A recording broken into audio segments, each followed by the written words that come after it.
Hi everyone, Carter Christian are here for the 11th province and for the Florida Squeeze. Going to air this video on both outlets because this concerns both Canada and Florida. And as many of you know, and let me open up my notebook here because I've been doing some reporting, some classic reporting recently rather than just giving opinion, although I'm going to use the facts or what I've learned to give some opinion here. Their ties between Florida and Canada are enormous. And starting with Donald Trump's 51st state threats running through the election of 2 weeks ago when 2 weeks ago when Mark Carney was elected in his own right as the prime minister. Now with the judicial review in Terrebonne in Quebec, it looks like the Liberals will have 170 seats in Parliament, leaving them just too shy of a majority. And of course, with Elizabeth May and the Greens, that gets them to 171, with some sort of agreement with the NDP that could get them as high as 178, work with the Bloc Québécois, then you're in the 190s, at least for initially.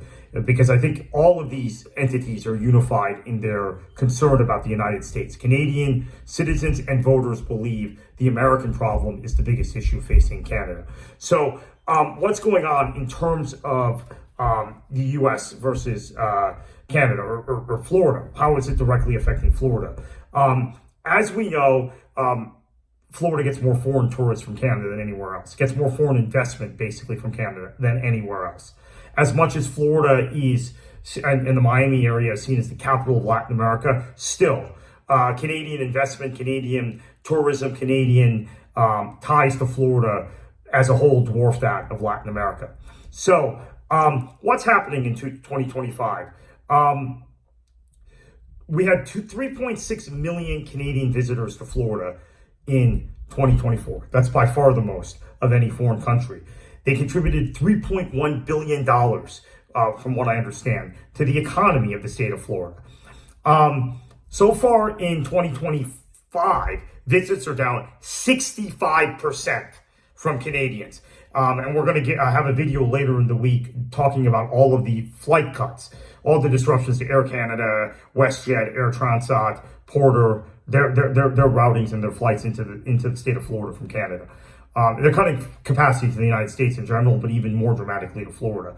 My understanding, talking to some people locally in the Fort Lauderdale area, is that Broward County hotels are estimating that they're going to lose 35 to 40% of their hotel guests from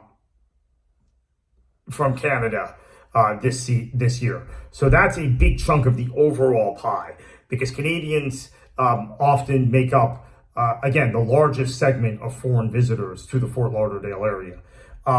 Real estate purchases involving Canadians, transactions are down 50% year over year at this point, early in May 2025, compared to where they were last year in 2024. And as we know, Canadians own a lot of real estate in the state of Florida, buy a lot of condos, they buy a lot of land, etc. Seasonal rentals are a big thing for Canadians. We're seeing cancellations of seasonal rentals, and this is particularly impacting the Gulf Coast, which is a very Republican area, very Trump-friendly area. So when we get to October, November, you're going to begin to really feel it after Labor Day, but really November, December, November through March. You're going to really feel it on the Gulf Coast. There's going to be a lot of vacancies. There's going to be less commerce. Local businesses, local retailers are going to be hurt. Same thing in Broward, Palm Beach counties, Broward in particular, and then obviously in the Orlando area. Disney World is going to really suffer as Canada represents the largest, and this might be due to geography, but Canada represents the largest bunch of foreign visitors, or largest group of foreign visitors to Walt Disney World in Orlando. I don't know if that's necessarily the case with Disneyland in California. Maybe they get more visitors from the Far East or from Mexico, but for Disney World in Orlando, Canadians represent the largest group of foreign visitors. Now, what is going to end up happening is that a lot of local governments are going to have less tax money in the form of sales tax, in the form of revenue, in the form of property taxes.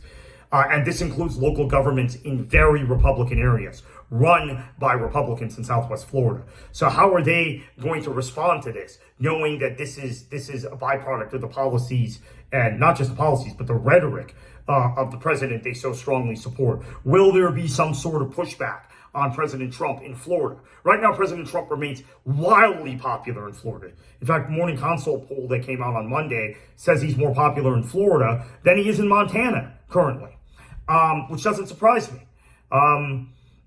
That's what Florida has become. And in Southwest Florida, it is one of the most conservative parts of the country. But they're going to be dramatically impacted by this. So maybe a year from now, you might see some changes in attitudes there, because they would have gone through a season where, and this isn't changing. Canadians' attitudes towards the United States, and particularly towards Florida, I think this is now baked in the cake. I think what happened in January and February of this year was a revelation to so many Canadians about their American neighbors, about the attitudes of the United States, about the condescension of the United States. And there's always been an underlying anti-Americanism among many in Canada. Now, not necessarily people who came to the United States, but still among some of them, sure. And this is just kind of, there's a confirmation bias involved in this, and this has confirmed it. So what am I told by locals here in Florida? How are they going to offset this? Because I've said it's a pretty big problem. Why hasn't Governor DeSantis said anything? Why haven't local officials said anything? Why isn't even Democrats in places like Broward County, Palm Beach County, Hillsborough County, why aren't they taking action? Basically, I'm told we have so much in common with Latin America that Latin tourism and Latin investment will offset the losses from Canada. And I just think that's absolute bunk. And I could go through a litany of reasons why. And in fact, maybe I will save that for another reason, another video. But I think that is absolute bunk and wishful thinking and naivety and a way of trying to stick your head in the sand, quite frankly.